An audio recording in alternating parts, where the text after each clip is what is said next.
कल्पना कीजिए, एक ऐसा व्यक्ति जिसकी हर महीने लाखों की सैलरी हो, मोबाइल और इंटरनेट खर्च के लिए लाखों रुपए मिले, बिजली पानी मुफ्त हो और ट्रेन या हवाई यात्रा के लिए 1 रुपया भी खर्च ना करना पड़े।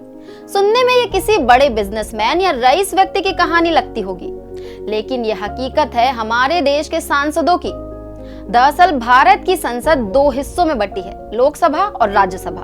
राज्यसभा को अपर हाउस कहा जाता है, जिसमें कुल 250 सीटें होती हैं। इनमें 238 सीटों पर राज्यों और केंद्र शासित प्रदेशों के प्रतिनिधि होते हैं, जिन्हें राजनीतिक दलों द्वारा नामित किया जाता है।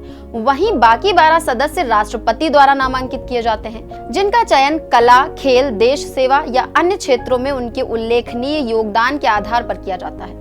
दूसरी ओर लोकसभा को लोअर हाउस कहा जाता है, जिसमें 543 सीटें हैं। यहाँ जनता सीधे चुनाव के माध्यम से अपने प्रतिनिधि चुनकर भेजती है।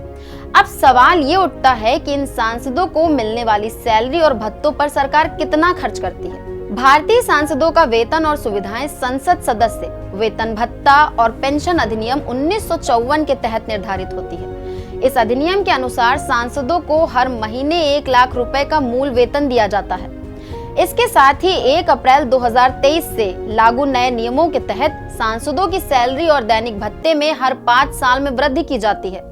सांसदों को न केवल सैलरी बल्कि कई तरह की अतिरिक्त सुविधाएं भी मिलती हैं। हर सांसद को हर साल मोबाइल और इंटरनेट खर्च के लिए 1.5 लाख रुपए का भत्ता दिया जाता है, जिसमें ब्रॉडबैंड और अन्य डिजिटल सेवाओं के लिए चार्ज भी शामिल होते हैं। ऑफिस के खर्चों के लिए उन्हें हर महीने 62,000 रुपए का भत्ता मिलता है। इसके अलावा उनका और उनके पूरे परिवार का इलाज मुफ्त होता है और इस पर खर्च की कोई सीमा नहीं होती। रहने के लिए सांसदों को सरकारी आवास दिया जाता है, जिसमें हर साल 50,000 यूनिट बिजली और 40 लाख लीटर पानी मुफ्त दिया जाता है। यात्रा भत्तों की बात करें तो सांसदों को ट्रेन के फर्स्ट एसी में असीमित मुफ्त यात्रा की सुविधा मिलती है। साथ ही उन्हें हर महीने 3 घरेलू हवाई यात्राओं का खर्च भी नहीं उठाना पड़ता।